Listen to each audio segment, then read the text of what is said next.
Mire, yo creo que esto va mucho más para allá de lo que uno puede ver con el pedido del presidente o el anuncio de que va a pedirle a doña Miriam que la aguante un poco más.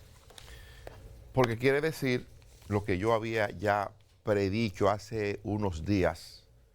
Creo que Luisino estaba aquí, estaba para París en ese momento, cuando yo decía que conforme a lo que el presidente venía predicando, no tendríamos designación de procurador o procuradora por ahora. Porque si el presidente está promoviendo una reforma a la Constitución de la República para, entre otras cosas, procurar la independencia del Ministerio Público, y ha planteado dentro de ese esquema que él quiere que el procurador o la procuradora o el jefe o la jefa del Ministerio Público sea designado por el Consejo Nacional de la Magistratura, entonces, para que eso ocurra tiene que producirse primero la modificación a la Constitución, claro. Y entonces, en ese esquema que él plantea, él sugeriría a la figura que iría a ese puesto y el Consejo Nacional de la Magistratura lo designaría. En ese encuentro que cita Luisín, que fue el pasado domingo, ¿Qué lugar fue? Fue en la Casa Presidencial de Santiago. Yo no conocía esa casa, era donde vivía don Agripino Núñez Collado, que en paz descanse. Y esa casa la adquirió la Presidencia de la República, la adquirió el gobierno, y ahí se hizo un encuentro. La usa de alojamiento y dormitorio y duerme bastante ahí. Él decía que él va por lo menos una vez al mes, que va con frecuencia, y nos decía que a la Casa Presidencial de Juan Dolio creo que apenas ha ido 3 veces, según explicaba él. La invitación no sabía que había generado algún tipo de roncha, ese tipo de cosas. Las invitaron a los locales y eso. Bueno, pues es que el presidente invitó a un grupo de periodistas de la capital, y lo cortés, lo lógico sería que si la presidencia invita a un grupo de gente con oficio, yo no pude hacer mi programa de proceso ese día. Yo tuve que dejar de hacer cosas que tengo que hacer los domingos. Entonces lo cortés, lo que manda es que si el presidente invita a un grupo de periodistas de la ciudad capital a la ciudad de Santiago, 2 horas de distancia más o menos, pues lo normal es que le invite a una comida, ¿verdad? Y que no tenga usted que coger para... Y que no tenga usted que irse a una fonda de Santiago a comer. O ¿verdad? al típico. O venir al típico, pero usted está en Santiago. Entonces el acto terminó a la 1. Entonces usted lo sueltan en banda, y si eso ocurre, vienen los periodistas diciendo: yo no les tomé una invitación a la presidencia, esa gente son unos tacaños, o esa gente no tienen atenciones, me dejaron botado por ahí. El que invita. El presidente, sí, como quiera, es un problema. El presidente y su equipo tuvieron la gentileza de invitar a comer a un grupo de comunicadores que vino o que fue a Santiago desde la capital. Yo estaba en ese grupo de comunicadores, un grupo amplio que querían conocer sobre el monorriel de Santiago. El presidente iba a montarse y se montó en el monorriel en un proceso que no concluye, eso todavía le falta 1 año y algo para que concluya el monorriel. Va a ser cuando concluya una obra que va a cambiar la vida de Santiago, no hay duda. Atraviesa de punta a punta Santiago y va a resolver un problema serio de transporte que tiene Santiago. A mí me tocó vivir en pleno domingo.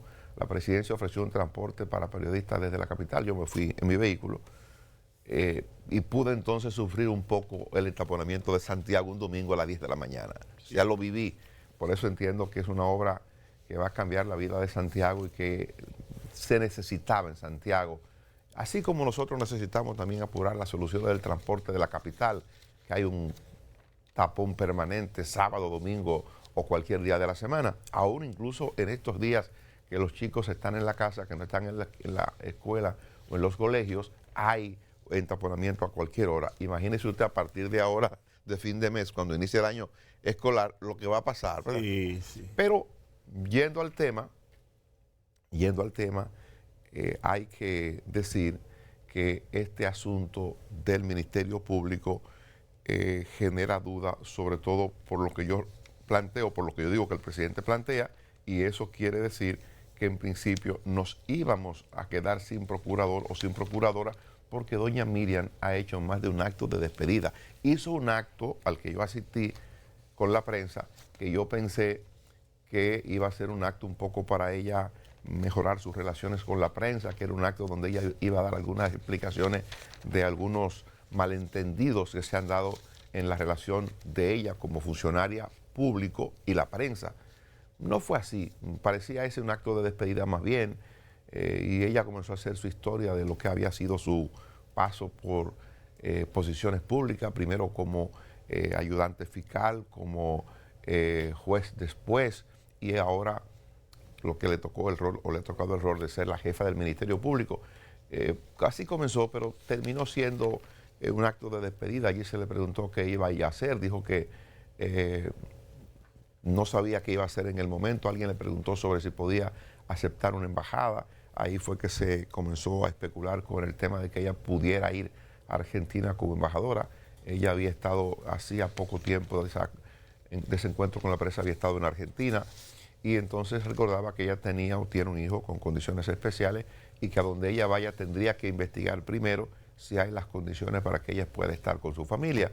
Bueno, pues todo eso ocurrió, y ocurrió a propósito de lo que ella estaba comentando, de que se iba posterior a ese acto, hizo otro acto ya, que era el acto de rendición de cuentas, y ese acto de rendición de cuentas sí parecía ser el acto formal de despedida, y ahí es cuando se comenzó a decir lo que Freddy recuerda ahora, que ella tenía su despacho recogido, que ella se iba, además con lo que ella narraba que había ocurrido en su permanencia en la Procuraduría General de la República, donde se daban cosas que ella a veces se enteraba por la prensa, admitiendo ciertamente que ella no tuvo control nunca de la Procuraduría, admitiendo que no pudo llevar a la Procuraduría lo que son sus creencias. Por ejemplo, ella siempre ha creído que aquí se abusa de la solicitud de medida de prisión como medida de coerción, que hay un festival de solicitudes y de complacencia por parte del juez, y que tenemos más ciudadanos y ciudadanas presos y presas de lo que deberíamos tener, que lo de la medida de prisión preventiva, la solicitud de ese procedimiento solo se aplicaría en casos especiales, y que aquí se abusa de eso. Ella nunca lo pudo poner en práctica, y la Procuraduría General de la República ha devenido en ser lo que fue siempre, lo mismo. Entonces, ¿por qué no tuvo control? Porque ella no pudo poner su sello, y pienso que se va con ese dolor, y eso de alguna manera enturbia la imagen de la doña Miriam que uno conoció. Yo he contado que la conocí en el Palacio de Justicia de Ciudad Nueva, nunca tuve vínculos personales con ella, yo en mi trabajo de reportero y en su trabajo de juez, pero la imagen de ella fue de una mujer firme, de una mujer dura todo el tiempo, de una mujer que defendía sus criterios, sus puntos de vista, y eso quizá explica lo de aquel voto disidente con el caso de Odebrecht, que finalmente a casi 8 años después hubo que darle la razón. Usted tenía razón, eso no iba para ninguna parte. La acusación del Ministerio Público no es prueba, las pruebas se obtienen de la manera que explica el Código Procesal Penal, de la manera que se establece, es que se obtienen las pruebas para usted conseguir condena ante un juez, no hay otra manera. Bueno, creo que eso fue ella siempre, así la vimos siempre. Entonces, a lo que se contrae esto, que es el tema que el presidente planteaba ayer en la semanal, es al hecho de que el presidente no se atrevería, por lo visto, a nombrar un procurador o una procuradora para tener que someter otro, o a ese mismo o a esa misma, cuando se modifique la Constitución de la República. El presidente es del criterio, y eso sí se conversó en ese encuentro del domingo en el almuerzo en Santiago, el presidente sí es del criterio de que la modificación de la Constitución se va a producir de manera rápida. Y digo que de ese criterio porque ahí se le preguntó sobre los procedimientos establecidos para aprobar la ley de convocatoria de la constituyente para modificar la Constitución de la República, y el presidente tenía bien claro, lo que me dice que él se ha documentado sobre esto, que hay un tiempo de 1 a 15 días aprobada la ley para convocar a la constituyente. Puede ser al segundo día, puede ser al tercer día, o puede ser el 15º día, el 15 o el 14. Entonces, cuando él hace esa interpretación, o cuando él ve que puede ser tan fácil o tan corto el trecho, yo digo, bueno, el presidente tiene la idea de que en 30 días o en 40 días pudiera modificarse la Constitución de la República. Lo que usted está diciendo lo dijo textualmente. Yo estaba, mire textualmente. Bueno, yo no vi la semanal más que la reseña que hace la prensa hoy. Doña Miriam es lo suficientemente sensata. Y yo dije este fin de semana, que es lo que usted está refiriendo, que iba a hablar con ella hasta que pase la reforma, que debe ser un mes o mes y medio después del 16. O sea que en 45 días el presidente Abinader estima que habrá nueva reforma constitucional. Pato Gallareta, porque ya es público, ya fue en la semanal. Oiga, la vocería del gobierno se hace en las semanales. Y hasta ahora todo lo que se ha venido planteando en la semanal se ha ido cumpliendo. Entonces, yo creo que eso está...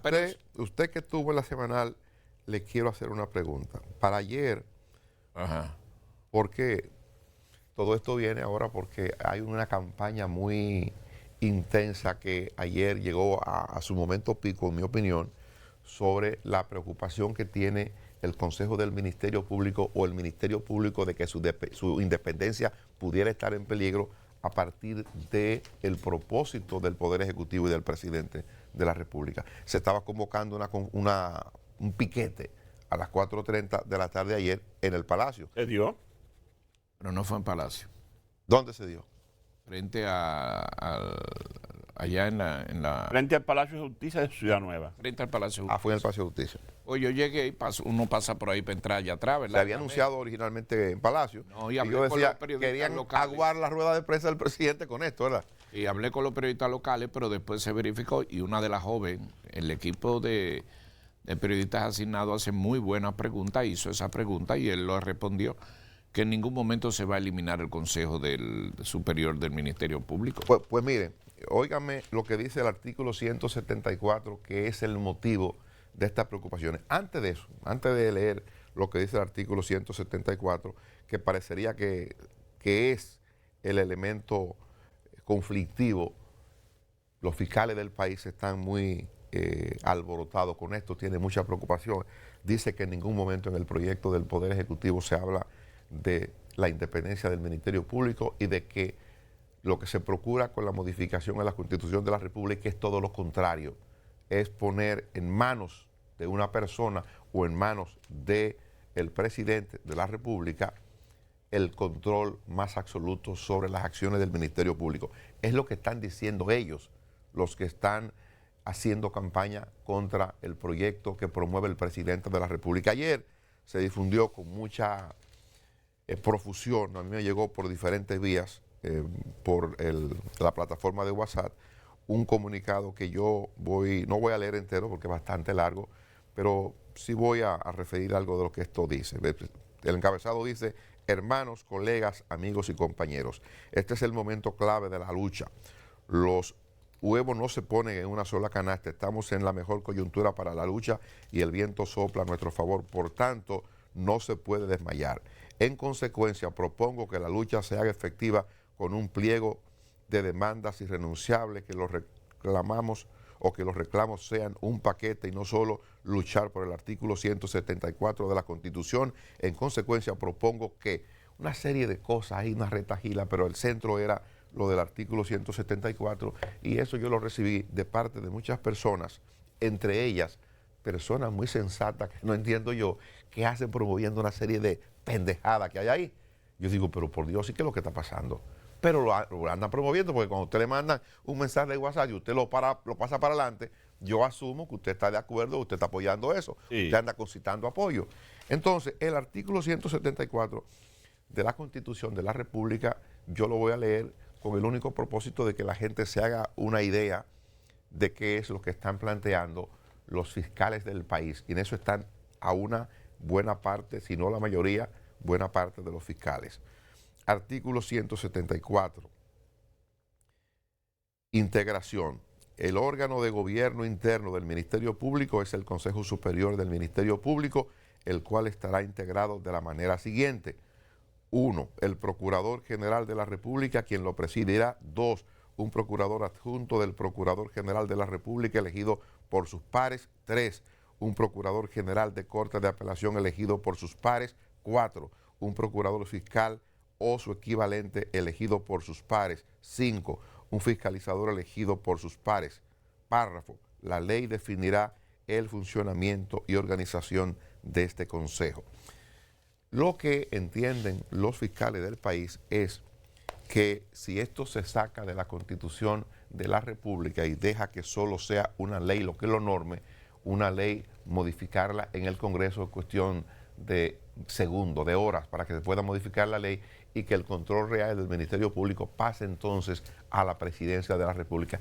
Eso es lo que están argumentando los fiscales que se están oponiendo a la modificación de la Constitución de la República en lo referente a esa parte del supuesto Ministerio Público o Real Ministerio Público Independiente.